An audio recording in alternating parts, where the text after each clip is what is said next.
My name is Claudine Mercer, and I turned 67 this past autumn.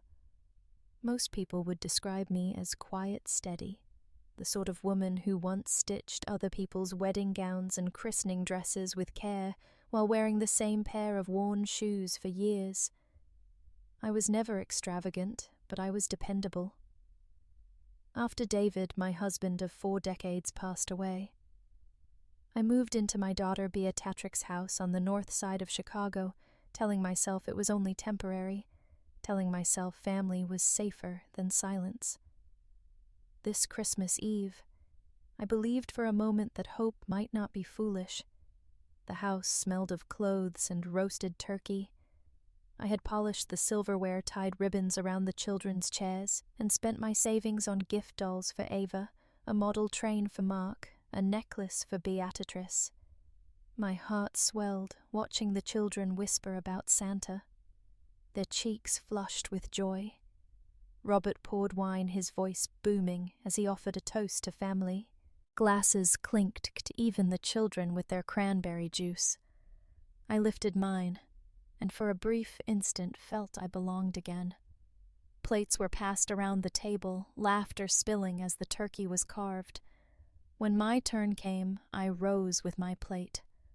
The simple kind of smile that comes from belonging tugging at my lips.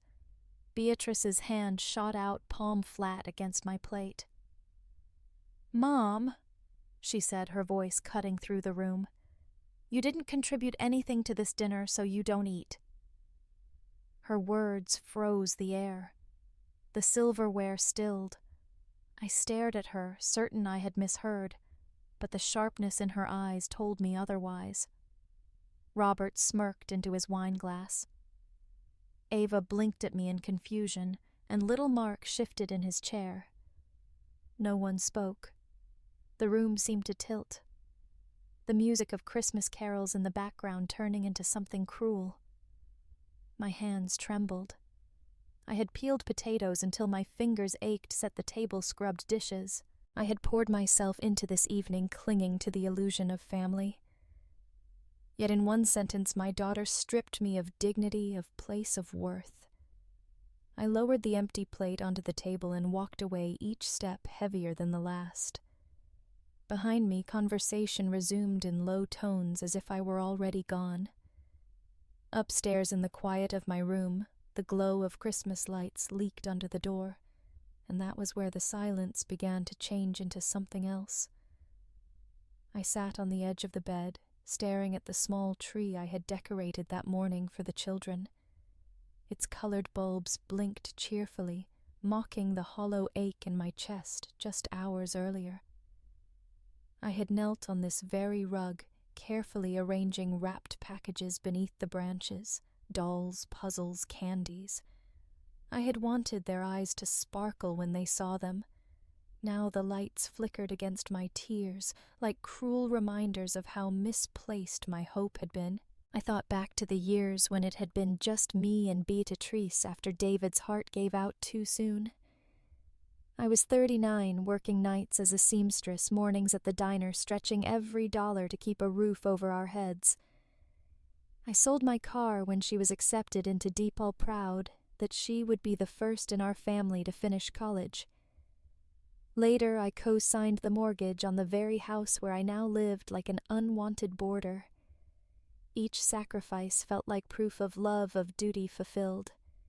But those memories gave way to smaller, more recent ones, tiny cuts that had accumulated into deep wounds. Mornings when I came downstairs to find nothing left on the breakfast table, just crumbs and a casual. "We thought you already ate." Evenings when the fridge held plates tucked neatly away, Robert saying with a shrug, "Dinner's done." "Sorry." Little jabs wrapped in politeness, reminders that the bills were high, that space was limited, that I should pitch in more, as if the $600 from my pension slipped into Beatrix's account each month was invisible. I had endured it all, convincing myself that family required patience. Tonight had stripped away that illusion. To be denied food at my own daughter's table, to be dismissed as useless, was not a slip of temper. It was the truth of how she saw me. I folded my hands in my lap and felt the silence settle. Not as defeat, but as clarity. I would not endure another year of this. Something inside me, long dormant, had stirred awake. Christmas morning arrived with a hollow stillness.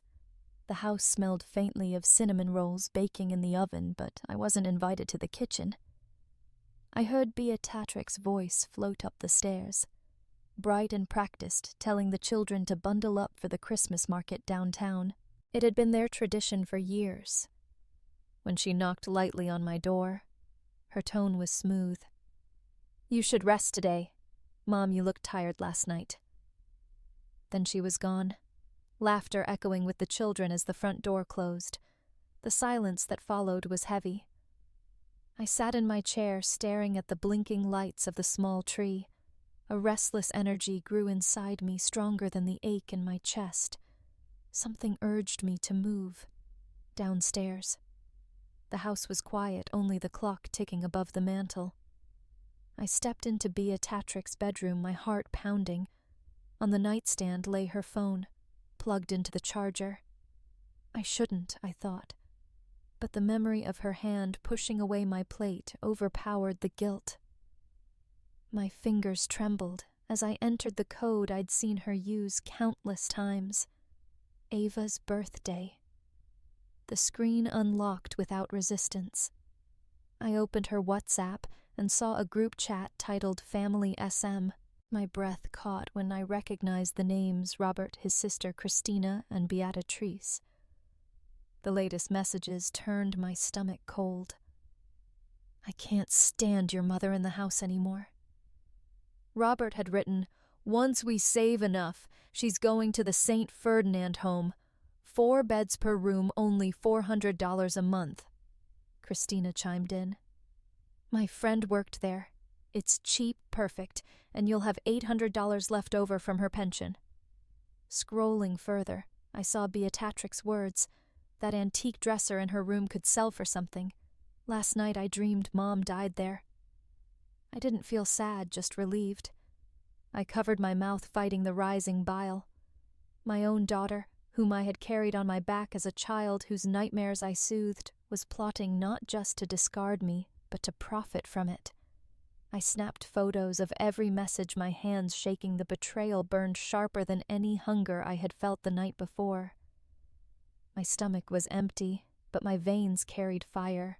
I sat with the phone clutched in my hand for a long while, before dialing the number I hadn't called in years, when Patricia Moreno's warm voice answered.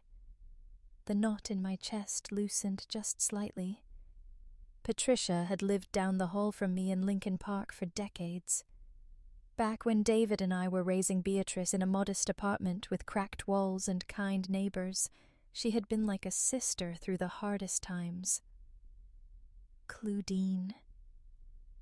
My goodness, what a surprise, she said. I could hear the genuine joy in her tone. I explained carefully that I needed a place to stay. I didn't spill every detail, only that I could no longer remain in Beatrice's house. Patricia didn't hesitate. "You come here tonight. The guest room is ready. You don't need to ask." Relief surged through me, but it was bittersweet. "Upstairs in my room." I pulled out a small suitcase. Only the essentials went in a week's worth of clothes. My medications, the envelope of important papers, and the framed photograph of David smiling in our garden. That was all I allowed myself. I had once carried wardrobes, linens, heirlooms into this house. Now I was leaving with one bag on the desk.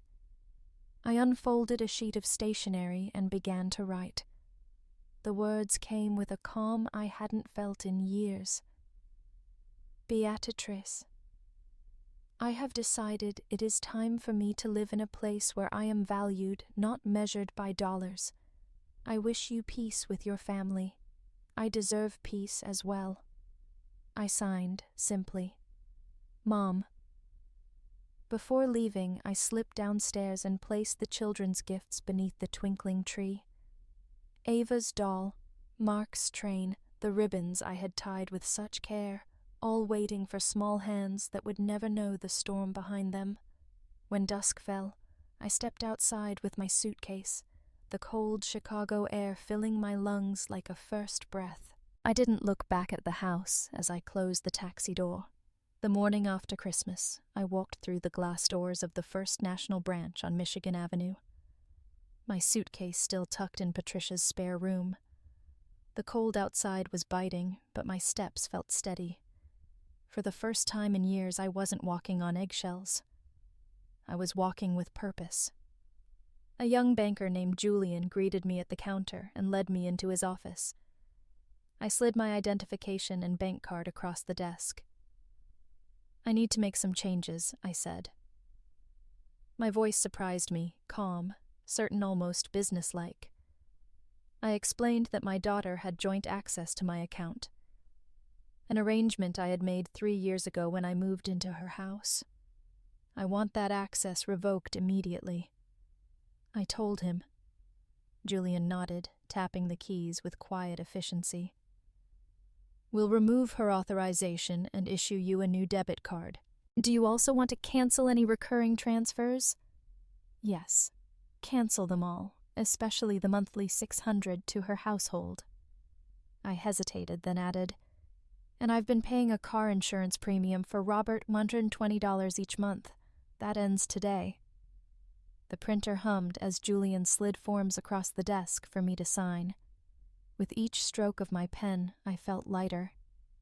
By the time the new account was set up, my name alone printed on the fresh documents, I realized my pension, modest as it was, belonged entirely to me again.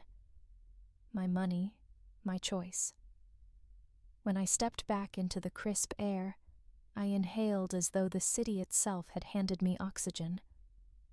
I wasn't wealthy, but I was free.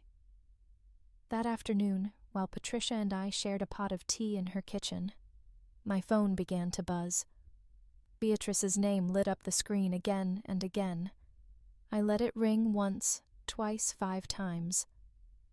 On the 6th, I answered, "Mom, where are you?" "We found your letter and the kids are crying. We need to talk." Her voice was frantic, coded in a sweetness I no longer trusted. I listened in silence, then replied evenly, "Beatrice, you told me those who don't contribute have no right." "Well, I don't live in your house anymore, and you no longer have any right to my money." The line went silent except for her sharp intake of breath. 2 days later, Patricia glanced through the lace curtains and stiffened. "Claudine, it's her." I joined her at the window. Beatrice stood on the sidewalk, coat unbuttoned, hair unkempt. With Ava clutching her hand and little Mark bundled at her side, their cheeks were pink from the cold. Beatrice rang the bell once, then again, her eyes sweeping up toward the apartment windows. Patricia opened the downstairs door but held her ground. "She's here, but she doesn't want visitors."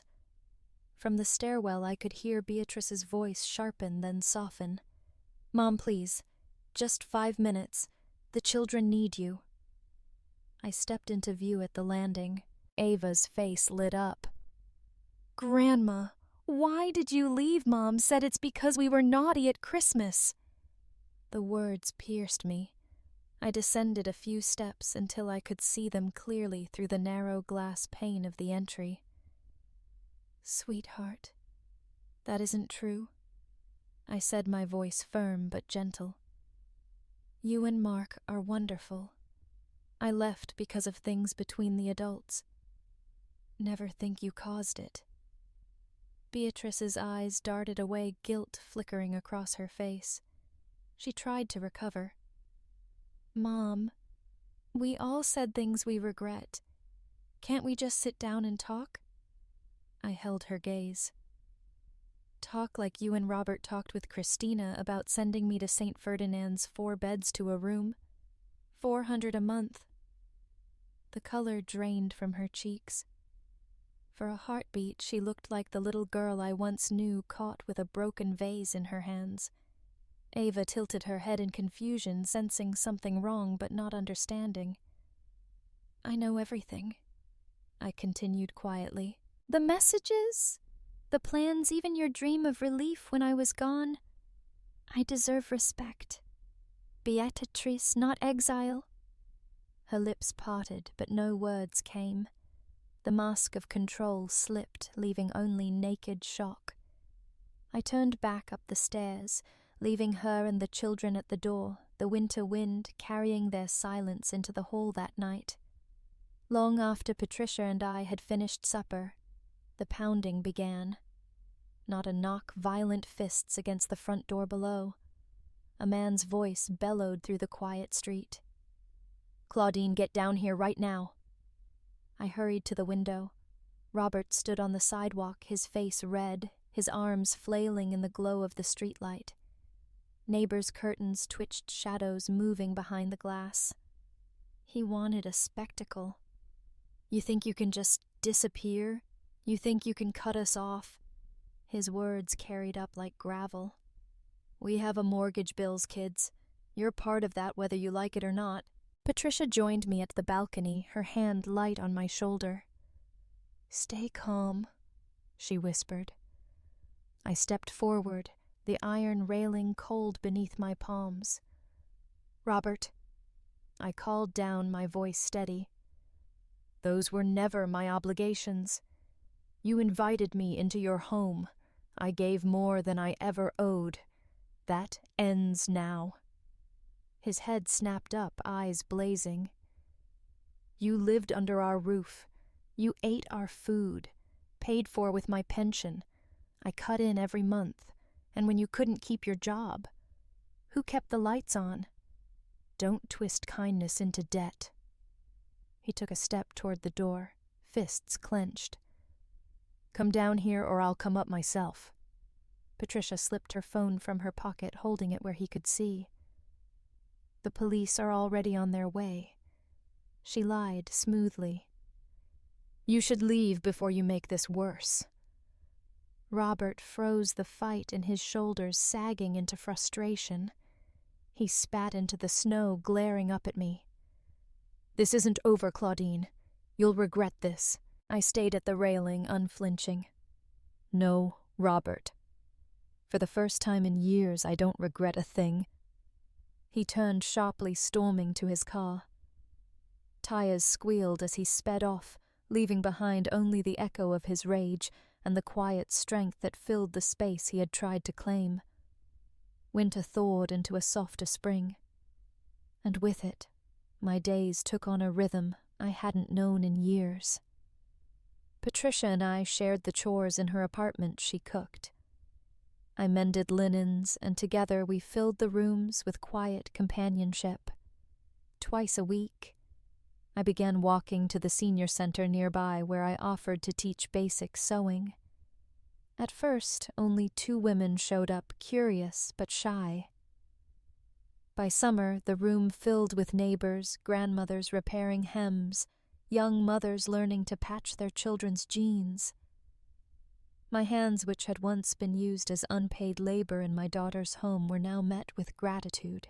The peace of those mornings contrasted sharply with the whispers I heard from old neighbors in Lincoln Park. Beatrice and Robert had listed their house.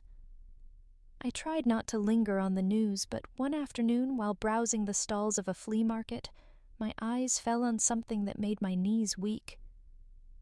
David's dresser, the walnut wood scarred from decades of use, still carried the faint scent of polish I had rubbed into it every spring. I traced a finger along the edge of the drawer, remembering wedding photos. Beatrix's first report cards, all once stored inside. The seller, an older man, shrugged when I asked. Young couple sold it cheap. Said they were downsizing. I didn't buy it back. That chapter had closed the night I walked out with only 1 suitcase. Objects, no matter how precious, couldn't restore what was already broken. By midsummer, the unraveling was impossible to ignore. Robert had picked up longer shifts, though rumors said he was drinking after work. Beatrice looked worn when I glimpsed her once from across the street. Thinner, her shoulders curved inward. They had moved into a cramped 2-bedroom near Albany Park. Ava and Mark now shared a room. Neighbors murmured that arguments spilled through thin walls at night. I carried the knowledge with a strange stillness. I hadn't lifted a hand against them, hadn't shouted or cursed yet. Their downfall arrived all the same.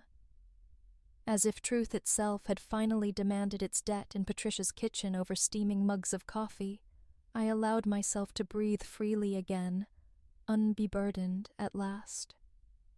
September brought cooler air through Patricia's open windows, the kind that hinted at autumn. One afternoon, as we sorted laundry together, the mail slid beneath the door. Among the bills and flyers lay an envelope with handwriting I knew at once, Beatrix, careful and looped. The way she used to practice in grade school, I sat at the table, the paper trembling in my hands before I even opened it. Inside. Her words were uneven, rushed as if written late at night. Mom, I know I don't deserve your forgiveness. I said things that cut deeper than I ever imagined. We lost the house in July. Robert and I are in a small apartment now. He's grown bitter, and sometimes I hear in his voice the same sharpness I once used on you. I finally understand what it feels like to be treated as a burden. The children ask for you every day. Ava writes notes addressed to Grandma Claudine. Mark draws pictures with a figure standing apart from the rest. That figure is always you. The envelope held 2 drawings folded with care. Ava had sketched a stick figure in a dress with Grandma written above it, smiling beneath a lopsided sun. Mark's picture showed a train and a small hand waving from its window. "Come visit," scrolled in wobbly letters. I pressed the papers flat on the table, tears stinging my eyes. The children's love was still pure, untainted by the bitterness of adults. But Beatrix's apology, though filled with remorse, carried the weight of desperation. Was it regret or survival? Patricia watched me quietly from across the table, her hands still in the basket of folded towels. "What will you do?" she asked softly. I didn't answer right away. The letter lay before me, heavy with memory and longing. As the city's September wind rattled the glass, I waited 2 days before writing back. The letter sat on my nightstand beside David's photograph, while I weighed every word I wanted to send. At last, in Patricia's quiet living room, I unfolded a sheet of stationery and began. "Beatrice, I received your letter. I believe your sorrow is real, but trust cannot be rebuilt overnight. For my own peace, I must set boundaries. I am willing to see Ava and Mark in neutral places, parks, libraries, cafes, where respect is assured. I will not return to your home, nor will I provide financial help. If our relationship is to heal, it must be built on dignity, not dependence." I signed my name, not just Mom, but Claudine, as though reclaiming myself. Then I folded the paper, slid it into an envelope, and walked it to the corner mailbox. The clang of the metal door closing felt like the seal of a covenant firm, unshakable. Life in Patricia's apartment had settled into something more than refuge. It was home now. I taught sewing at the senior center, helped neighbors mend curtains, and even started a small circle of women who shared stories as they stitched. My pension was modest, but it was mine. Each dollar stretched by my own hands, not siphoned by guilt or manipulation. In the evenings, Patricia and I played cards or sat on the balcony with coffee, watching the city lights shimmer over Lincoln Park. I found peace in the ordinary, the kind of peace that had been missing for years. When I thought of legacy, I no longer imagined furniture or savings accounts. I thought of respect, the currency that outlives us. David had lived by it, and I wanted my grandchildren to inherit it too. Respect, I whispered to myself. Setting down my cup one night,